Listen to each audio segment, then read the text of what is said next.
We're here today to talk to you about some research we've been doing over the last few years to try and work out how to get a little bit closer to the truth when you're getting people to respond to survey questions.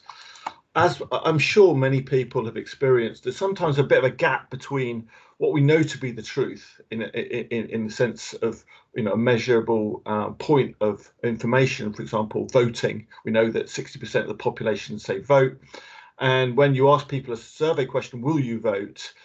More than 60% of people say yes. And these are just a range of examples of the types of differences we see sometimes between the truth and what people answer. I'll pick one out. If you ask couples how much of the washing up they do, it adds up to 130%.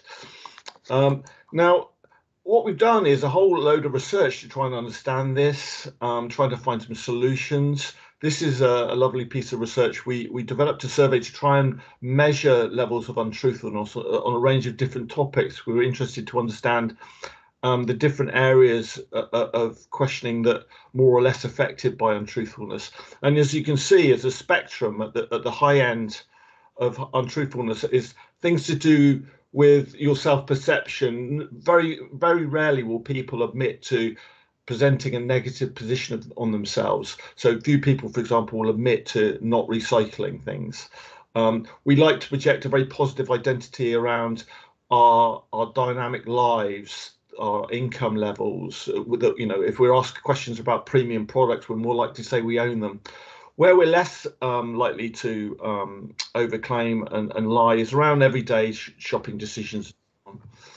And the underlying reasons for this are obviously quite complicated and complex. And we had to think about, you know, what are the key aspects that drive people to not be truthful in surveys. The obvious one is people pretending to be someone so they can get through, and the incentives. But there's also another group of people who, it's like we're called white liars, sort of responders who sort of stretch the truth to make the survey pass through the survey a little bit easier. The shame infects people. I'm embarrassed to admit things. There's people who, in certain cultures in particular, feel that it's they feel the need to say that they agree with things because that's socially compliant behaviour. And then there's a whole big area of self-delusion, our inability to look at our own selves in objective ways. And this is compounded by the way we ask questions in surveys. We often ask leading questions, difficult questions that place things in the wrong context, that don't allow the respondents to answer effectively. And then there's boredom that can cut in, and fatigue. And as we get bored, we lose concentration and don't give considered answers. So there's lots of different factors involved. And what we've been looking at is trying to tackle each of these different factors with different techniques. And what we're going to do today is run through some of the examples of the most successful methods we've uncovered, we think, to try and get close to the truth in the way we ask questions in surveys. And I'll pass over to Steve to show a couple of examples of these techniques. Okay, thank you very much, John. Yeah, we only have 15 minutes for this, so we're going to be as brief as we can here. So one basic technique for catching respondents who might be masquerading is to ask them a series of questions based on very low or very high incidence. Those respondents that provide too many ticks on the low incidence ones or not enough on the high, deemed to not really be particularly reliable. We try and do this as much as possible within the context of the survey to make it relevant for the subject matter and the market. And to kind of obscure the meaning of some of these questions, we can also merge them in with some other sort of up-to-date questions. And also it's quite nice to include an open end there as well, because that's a good way of getting good quality control. If respondents are answering that open-ended question reliably and accurately, then it shows they're engaged at that point.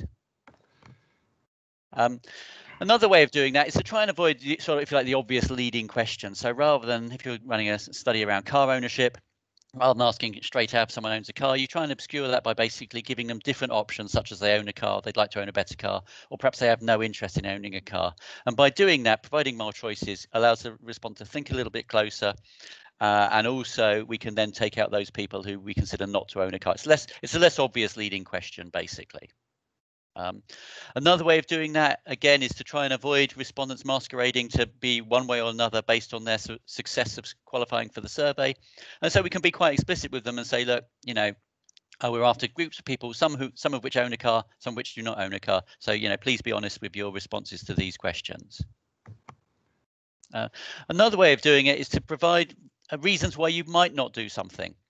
So in this particular example, if it's a survey around smokers, rather than explicitly yes, no, which as John mentioned might be underclaimed due to some kind of shame or social compliance, we provide respondents with the options why they don't smoke. So maybe they only smoke occasionally, but they don't think of themselves as a smoker. They're trying to give up, so they don't want to think of themselves as a smoker, but actually, as far as our research is concerned, they are. So providing excuse options again allows us to get a more accurate feel for what people actually do.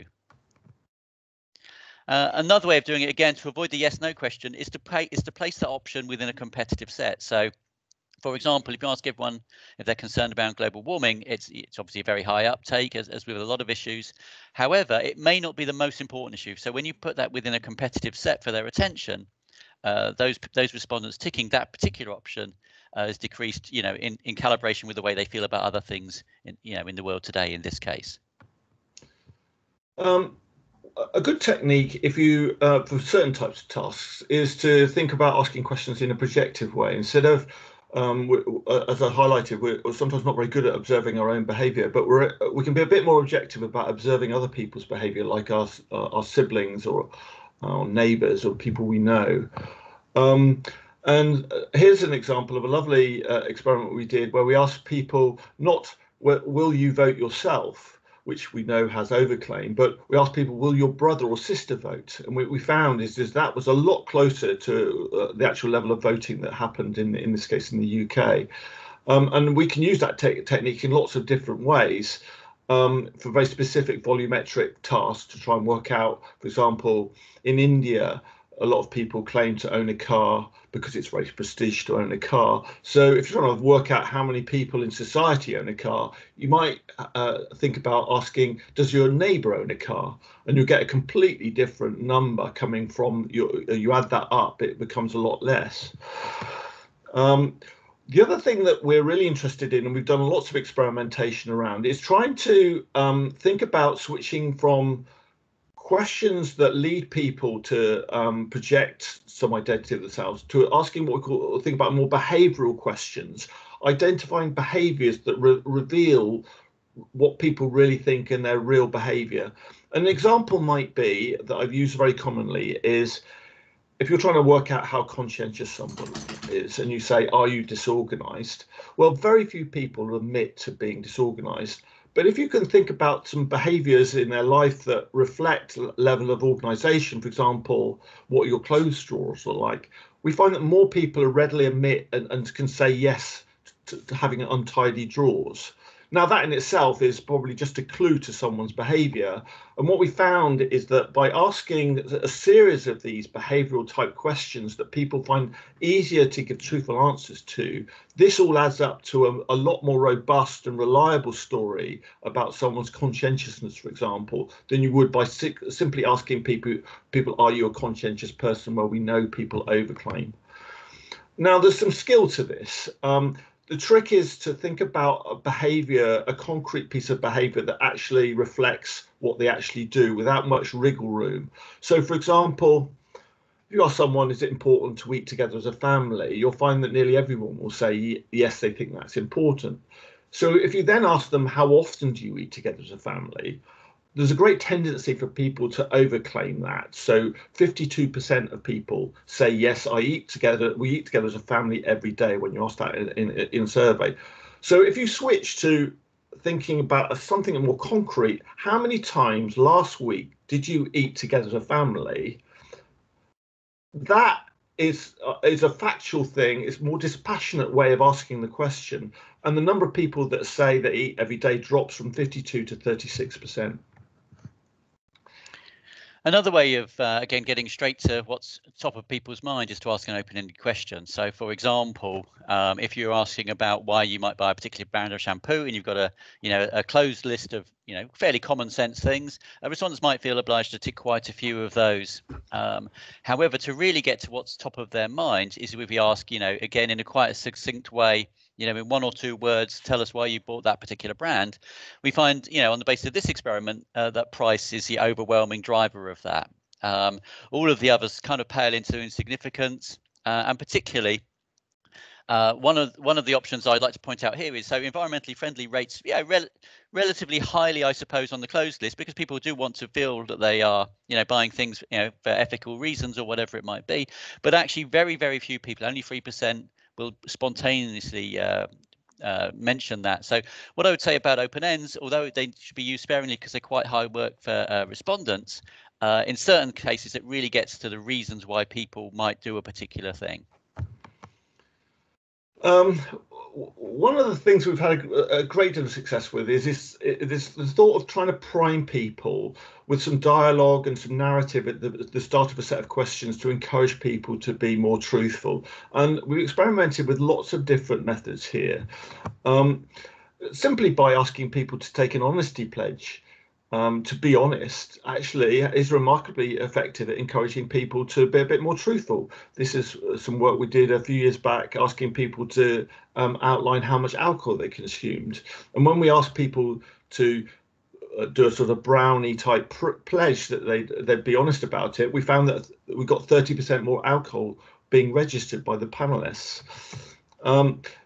This is taken from some research that's published in the paper we did last year into measuring personality, and we discovered that if you show people the grumpy cat meme and highlight the cognitive bias that we have in observing our own behavior, and tell them, we realize it's difficult sometimes to observe your own personal characteristics, but have a go, just simply by that insight and allowing people to recognize how difficult it is, we encouraged almost twice as many people, for example, to admit that they were moody.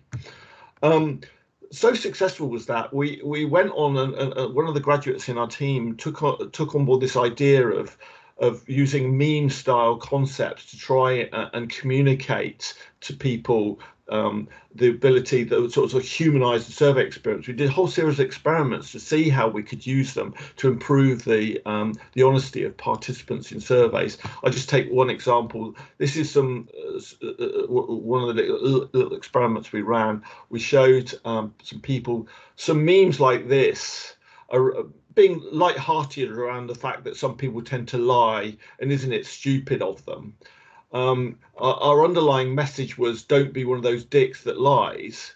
And then we asked them some questions around that we know that people tend to be reticent to admit to. And we found that in every case, more people admitted to doing some of the things that they might have been embarrassed to admit to beforehand. Just using the humor of it made it, it raises the subject in a sort of way that you couldn't necessarily directly say that without the humour to communicate that message.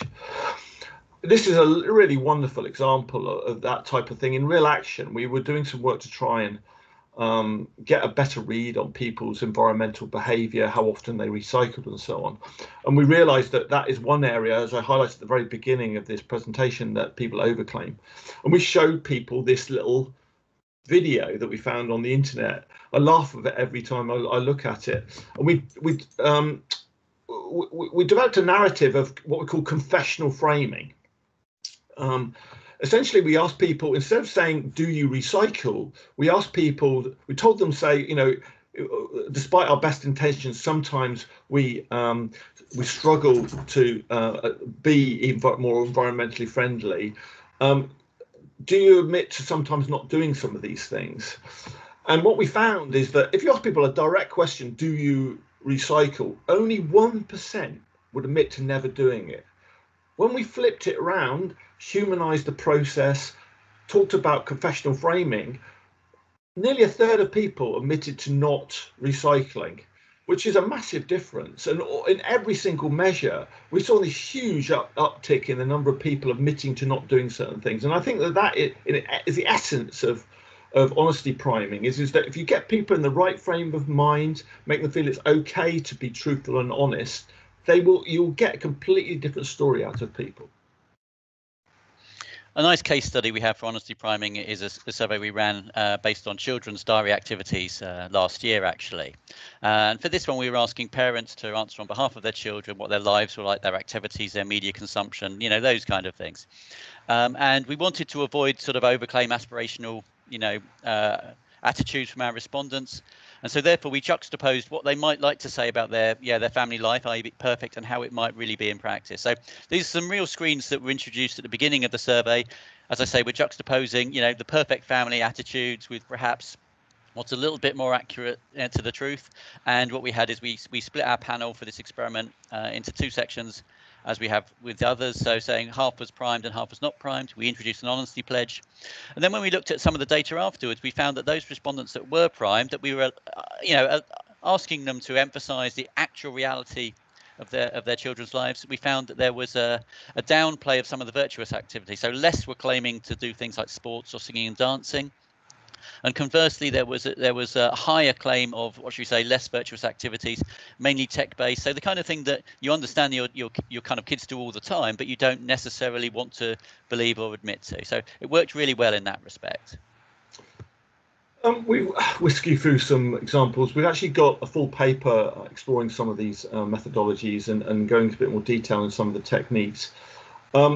I think what we hopefully we're trying to explain to you is that to get close to the truth requires an understanding of the reasons why people may not be drawn into telling the truth in the first place. And I don't think there are any real golden bullet solutions, but I hope we've demonstrated a range of techniques, real practical techniques that you can apply in your everyday surveys.